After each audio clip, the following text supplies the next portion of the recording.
Hey everybody, it's one of my anti-AI videos. So in next month, when they try to accuse this of being an AI project, I have proof that I actually did it myself. Today, we're going to make one of these longitudinal aft end flight deck beams. These serve as essentially the footrests, and there's switches here for the flight engineers. That's why we go from the big main beams that are 8 inches tall to these beams that are 1.5 inches tall.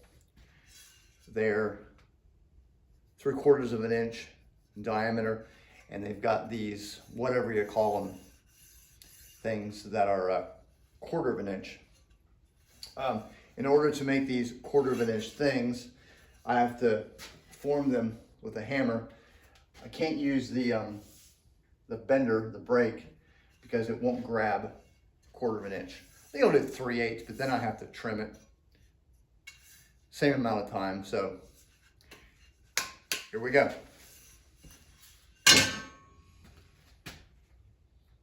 As soon as I find my blank. Disco. I apologize, I need a haircut. Can't have everything.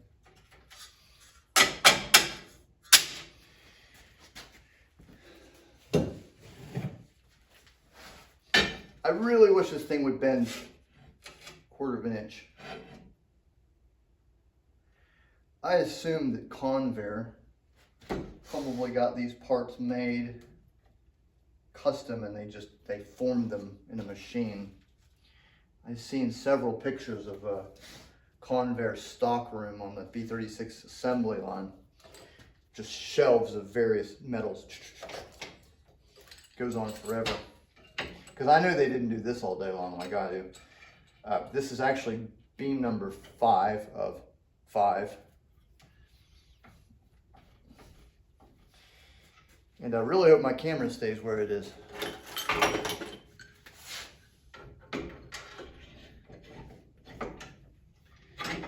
That would be great.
The annoying part's over with.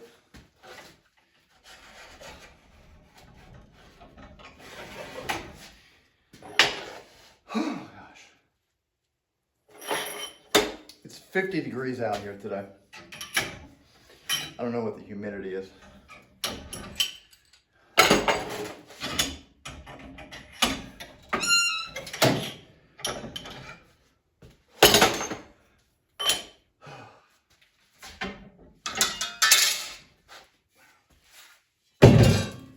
All right, so phase 1 completed. That's phase 3 or 4.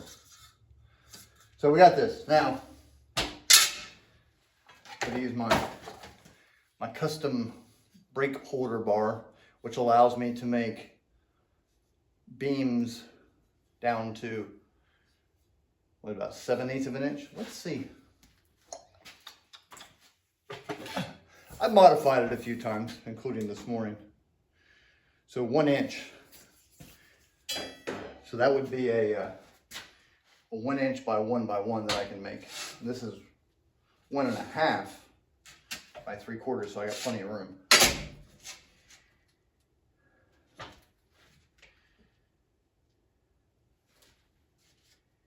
I need to put bolts in here to do this one. It's just a matter of doing it. I don't have to make many frame pieces. Not nearly as many as I used to. I used to just slave all day making these stupid frames.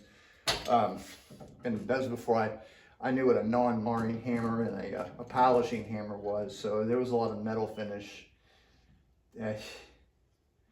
Plus, that was before I learned of when you pound on a piece of metal, it stretches it. Who would have thought? I didn't. Some people have commented it's almost like I watched a YouTube video and started building an airplane. I didn't watch a YouTube video, I just started building an airplane. I'm sure that there are just tons of things that I need to learn about airframe fabrication. I'm not an airframe fabricator, I just play one on YouTube. I know that there's various alloys. There's a tremendous amount of alloys for different parts of the airplane. Fastener requirements, spacing requirements. That's money. You know, I use the cheapest 3003 aluminum. Pretty much everything is 16 gauge, which is 0.060, 60 thousandths of an inch, 16th of an inch.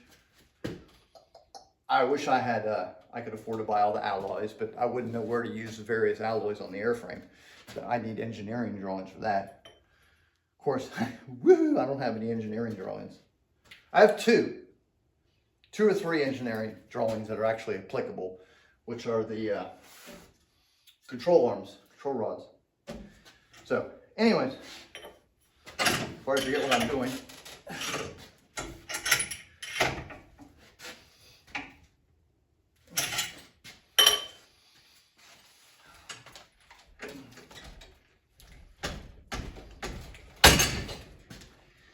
and just a little bit of finesse.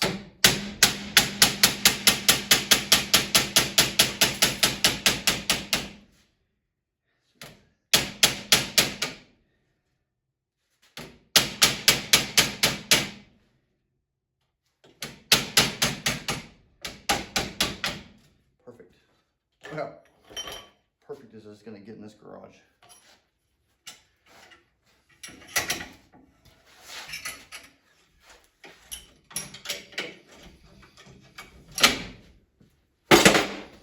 I think I said in the beginning of the video, these are, I either said 21 or probably 22 inches.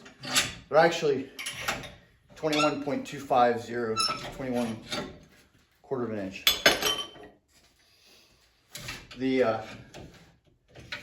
The overall aft end of the flight deck is exactly 22 inches from the last lateral to the last lateral of the main flight deck floor to the last lateral of the footrest. feet rest. I look forward to having my feet rest done so I can rest my feet. Right now they dangle off the edge of the flight deck precariously.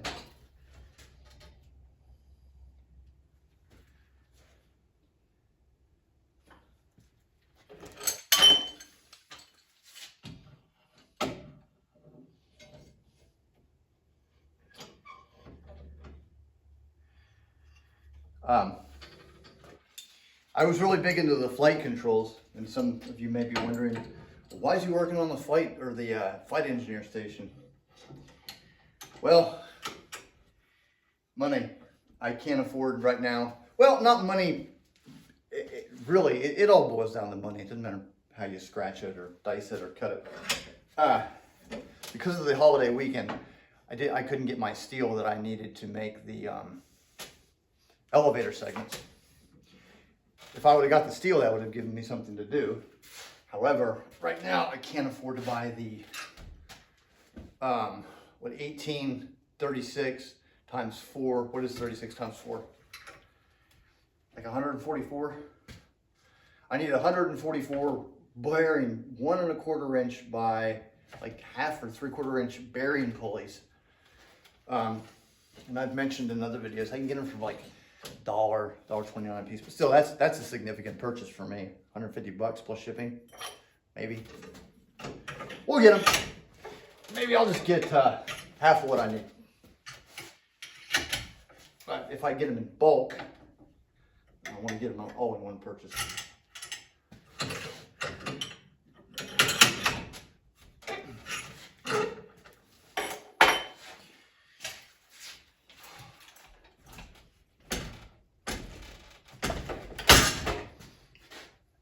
I don't know how I did this before I got a break, and I wish I had a bigger one. If I ever find one, it would be great. I don't know why I put myself through that, but I didn't know any better. I thought that the radius that this thing bent would be unacceptable, but it's very small. It's perfect. It's identical to the vintage B36 parts that surround me. So.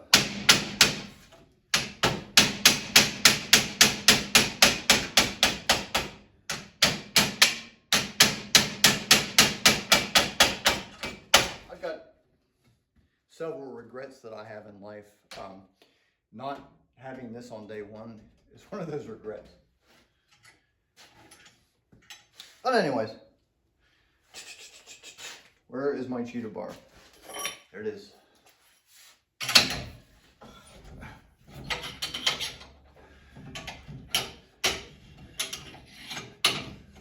Bing.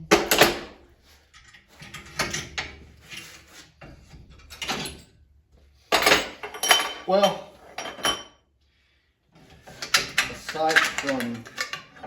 aside from a little bit of metal finish and getting this thing perfectly straight, which this one's actually, it's got a little bit of a curve to it because of the stretching of the metal, but we'll figure that out. These mount under the flight deck floor. They'll be invisible, the structural elements, but there's 5 of these, which you'll see on tonight's video, which I can't believe how much I've gotten done to show you guys, but we'll get there. See y'all next time.